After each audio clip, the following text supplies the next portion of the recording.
പാലാ നഗരസഭയിൽ കൃഷിഭവന്റെ ആഭിമുഖ്യത്തിൽ കർഷക ദിനാചരണവും സംഘടിപ്പിച്ചു. നഗരസഭ ആക്ടിംഗ് ചെയർപേഴ്സൺ മായ രാഹുൽ പരിപാടി ഉദ്ഘാടനം ചെയ്തു. ചിങ്ങം 1 എന്ന് പറയുന്നത് കർഷകരെ സംബന്ധിച്ചിടത്തോളം ഏറ്റവും ഗംഭീരമായിട്ടുള്ള ഒരു ദിവസം തന്നെയാണ്. വിളവെടുക്കുന്നതും ആ വിളവിൽ നിന്നും ഓരോരുത്തരെയും സന്തുഷ്ടരാക്കുന്നതിനുമുള്ള ഒരു വളരെ ബ്ലെസ്ഡ് ആയിട്ടുള്ള ഒരു കർത്തവ്യം ചെയ്യുന്നവർ തന്നെയാണ് ഓരോരോ കർഷകരും. ഉഴുതുന്നവനെ തൊഴുതോണം എന്ന് പറയുന്ന ഒരു കാര്യം ഞാൻ ഇവിടെ ഓർമ്മിപ്പിക്കട്ടെ എല്ലാവരെയും. സത്യം പറഞ്ഞാൽ നമ്മുടെ ബേസിക് എക്സിസ്റ്റൻസ് എന്ന് തന്നെ പറയുന്നത് കർഷകരാണ്. വികസനകാര്യ standing committee chairperson Princy Sunny അധ്യക്ഷത വഹിച്ചു.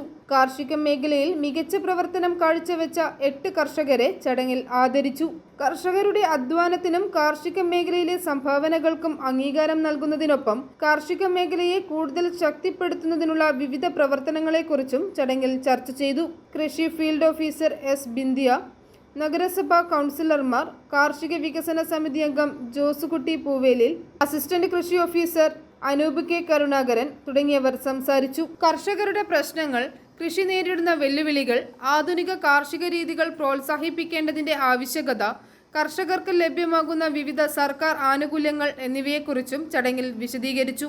കാർഷിക മേഖലയുടെ വളർച്ചയ്ക്കായി കർഷകരും കൃഷിവകുപ്പും തദ്ദേശ സ്വയംഭരണ സ്ഥാപനങ്ങളും ചേർന്ന് പ്രവർത്തിക്കേണ്ടതിന്റെ പ്രാധാന്യവും യോഗത്തിൽ ചൂണ്ടിക്കാട്ടി.